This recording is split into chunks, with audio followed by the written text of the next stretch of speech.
കുട്ടികളെ നമസ്കാരം.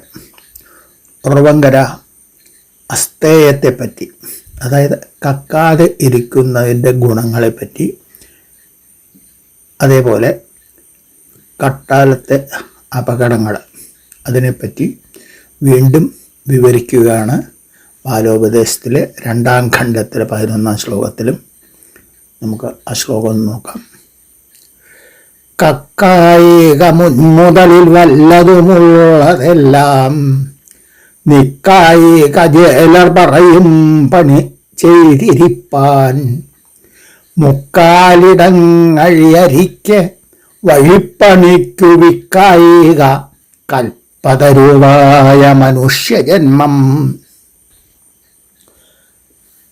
മുൻമുതൽ വല്ലതും ഉള്ളത് എല്ലാം കക്കായിക. ജേലർ പറയും പണി ചെയ്തിരിക്കാൻ നിക്കായിക.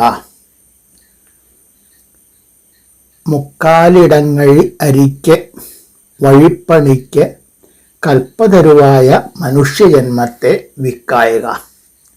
ഇതാണ് ഏകദേശം അതിൻ്റെ ഒരു അന്വയം വരുന്നത്. ഇനി അർത്ഥം നോക്കാം. മുൻമുതൽ, അതായത് മുമ്പിലത്തെ പാരമ്പര്യമായി കിട്ടിയിട്ടുള്ള മുതൽ, സ്വത്ത് അർത്ഥം. പൈതൃകമായി കിട്ടിയുള്ള സമ്പാദ്യങ്ങൾ ഉള്ളവയെല്ലാം, അതെല്ലാം മുഴുവൻ കക്കായിക. കക്കാതെ ഇരിക്കുക ആണ് കക്കായിക എന്നാണ് ആദ്യം പറയുന്നത്. കാരണം നമ്മുടെ മുമ്പിൽ കാണുന്നതല്ലേ കക്കണം വെച്ചാൽ തന്നെ അത് കണ്ടാലല്ലേ ഇപ്പോൾ കട്ടുകളെയൊന്നും തോന്നുള്ളൂ.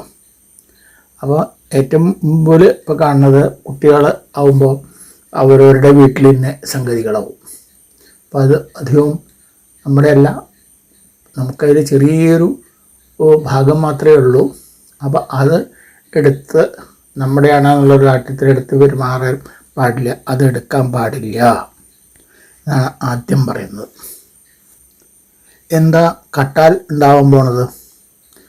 ഇത് മോഷണമാണ് എന്നറിഞ്ഞു കഴിഞ്ഞാൽ, അത് പിടിക്കപ്പെട്ടാൽ പിന്നെ കാരാഗ്രഹവാസം ആണ്.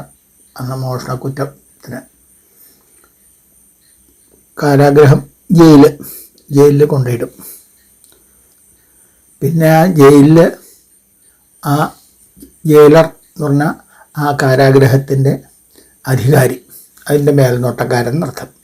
അയാൾ പറയുന്ന പണിയൊക്കെ ചെയ്ത് അവിടെ കഴിയേണ്ടി വരുന്നർത്ഥം. ആ ശിക്ഷയുടെ കാലാവധി തീരുന്നവരെ ജയിലിലാവും. അപ്പോൾ അയാൾ ഇന്ന പണിയൊന്നുമില്ല, അടിമപ്പണിയായിട്ട് എന്ത് പണി പറഞ്ഞാലും അത് ചെയ്തേ പറ്റൂ. പിന്നെ ദണ്ഡം എന്തൊക്കെയാ കിട്ടണമെന്ന് വെച്ചാൽ അതൊക്കെ വാങ്ങും വേണ്ടി വരും, പണിയെടുക്കേണ്ടി വരും. അങ്ങനെ ഒരു മശങ്ങെന്നർത്ഥം. പിന്നെ ജയിലിൽ പോയി എന്നുള്ളൊരു പേര് വന്നു കഴിഞ്ഞാൽ ജയിലിൽ നിന്ന് പുറത്തു വന്നാലും വേറെ ജോലിയൊന്നും കിട്ടില്ല. അയാളൊരു മോഷണക്കാരനെന്ന് പറഞ്ഞാൽ ആരാ പിന്നെ ജോലി കൊടുക്കുക? അതാണ് ജയിലർ പറയും പണി ചെയ്തിരിപ്പാൻ നിൽക്കായിക. അതിന് നിൽക്കണ്ട, അതിന് പുറപ്പെടണ്ട, അത് സുഖമാണ് വിചാരിച്ചിട്ട്, അവിടെ ദിവസവും ഭക്ഷണം കിട്ടും എന്ന് വിചാരിച്ചിട്ട് അത് പുറപ്പെടണ്ട എന്നാണ് പറയുന്നത്. പിന്നെ പുറത്തു വന്നു കഴിഞ്ഞാൽ ജോലി കിട്ടില്ല എന്ന് തീർച്ചയായി കഴിഞ്ഞാൽ എന്തെങ്കിലും ജോലി, ജീവസന്ധാരണത്തിന് എന്തെങ്കിലും ഒരു വഴി വേണമല്ലോ. അപ്പോൾ പിന്നെ അക്കാലത്ത്, ഇതിപ്പോൾ ഉറവങ്കര എഴുതിയിട്ടൊരു 125-150 കൊല്ലം ആ കാലഘട്ടത്തിൽ അതിൻ്റെ ഇടയിൽ എഴുതിയതാണല്ലോ. അന്ന് ഇത്രയധികം പണികളും ഒന്നുമില്ല. അന്ന് ആകെ ഉള്ളൊരു പണി ഈ റോഡ് വെട്ടുക, അല്ലെങ്കിൽ റെയിൽവേൻ്റെ ലൈന് ഉണ്ടാക്കുക, ആ പണിയാണ് സുലഭമായിട്ട് ഉണ്ടായിരുന്നതെന്നർത്ഥം. അതാണ് ഈ വഴിപ്പണി എന്ന് പറഞ്ഞത്. വഴിവെട്ടലാണ് വഴിപ്പണി. റോഡിൻ്റെ പണിയാവാം, വാഹനം പോകാനുള്ള വഴി ഉണ്ടാക്കുന്ന പണി എന്നർത്ഥം. അത് റോഡ് പണിയോ അല്ലെങ്കിൽ റെയിൽവേ പണിയോ, ഇത് രണ്ടുമായിരുന്നു അന്ന് പ്രധാനമായിട്ടും ബ്രിട്ടീഷുകാർ ഉദ്യോഗസ്ഥന്മാർ ചെയ്തിരുന്നത്. അവർ അപ്പോൾ ഇന്ത്യയിലെ ആൾക്കാരെ അടിമകളെ പോലെ പണിയെടുപ്പിക്കും. ഈ വഴിപ്പണിക്ക് പോയാൽ അന്ന് യന്ത്രസാമഗ്രികളൊന്നുമില്ല. കുന്ന് ഇടിച്ച് നിരത്തുക, കുണ്ട് തൂർത്ത് ലെവലാക്കുക, അങ്ങനെയാണ്. ഹൈവേ എന്ന് പറഞ്ഞാൽ മണ്ണിട്ട് പൊക്കിയ സ്ഥലമാണ്. അല്ലെങ്കിൽ കുന്നിൻ്റെ ചെരുവ് ഇടിച്ച് നിരത്തി പരത്തണം, അല്ലെങ്കിൽ ഇടയ്ക്ക് കുന്ന് തുരക്കണം, ടണലുണ്ടാക്കണം വെച്ചാൽ. അതുപോലെ അതൊക്കെ മഹാകാട്ടുകൂടെയൊക്കെയാണ്, അട്ടയും തേളും ഒക്കെ ഉള്ള സ്ഥലത്ത് കൂടെയാണ് അവർ ഇത് റോഡ് വെട്ടൽ. അപ്പോൾ അതിൻ്റെ പണി എന്ന് പറയണമെങ്കിൽ അത്യാവശ്യം നല്ല ശമ്പളം കിട്ടുകയാണെന്ന് വെച്ചാൽ, അല്ലെങ്കിൽ കൂലി കിട്ടും വിചാരിക്കുക, തിരക്കിടില്ല. ഇത് ആകെ ജീവിക്കാൻ, ജീവൻ നിലനിർത്താൻ പാകത്തിലുള്ള ഭക്ഷണം അതാണ് ആകെ കൊടുക്കുക. മുക്കാലിടങ്ങഴിക്ക് വേണ്ടി അതാണ് മുക്കാലിടങ്ങഴി എന്ന് പറഞ്ഞാൽ. അന്ന് ചോറ് മാത്രമേ ഉള്ളൂ, വേറെ കാര്യമായിട്ട് വേറെ ഒന്നും ഉണ്ടാവില്ല. അപ്പോൾ ഒരു മുക്കാലിടങ്ങഴിയൊക്കെ ഒരാൾ ഒരു ദിവസം കഴിച്ചു എന്ന് വരും. അപ്പോൾ അത്രയും ആ ജീവൻ നിലനിർത്താനുള്ള സാധനം, അത്രയ്ക്കുള്ള തുക അല്ലെങ്കിൽ അത്രയ്ക്കുള്ള അരി മാത്രമാണ് കൂലിയായിട്ട് കിട്ടുകയുള്ളൂ. അങ്ങനെ ആ പണിക്ക് പോയിട്ട്, അതാണ് മുക്കാലിടങ്ങഴി അരിക്ക് വഴിപ്പണിക്ക് വിക്കായിക. അതിനുവേണ്ടി വിൽക്കരുത്. എന്ത്? കൽപ്പതരുവായ മനുഷ്യജന്മം. കൽപ്പതരു എന്ന് പറയണമെങ്കിൽ എന്താ നമ്മൾ മനസ്സ് വിചാരിച്ചാൽ അത് എല്ലാം തരുന്ന ഒരു ദിവ്യവൃക്ഷം ആണ് കൽപ്പതരു എന്നാണ് വിശ്വാസം. അപ്പം മനുഷ്യജന്മത്തെ ഒരു കൽപ്പതരുവായിട്ടാണ് ഉപമിച്ചത്.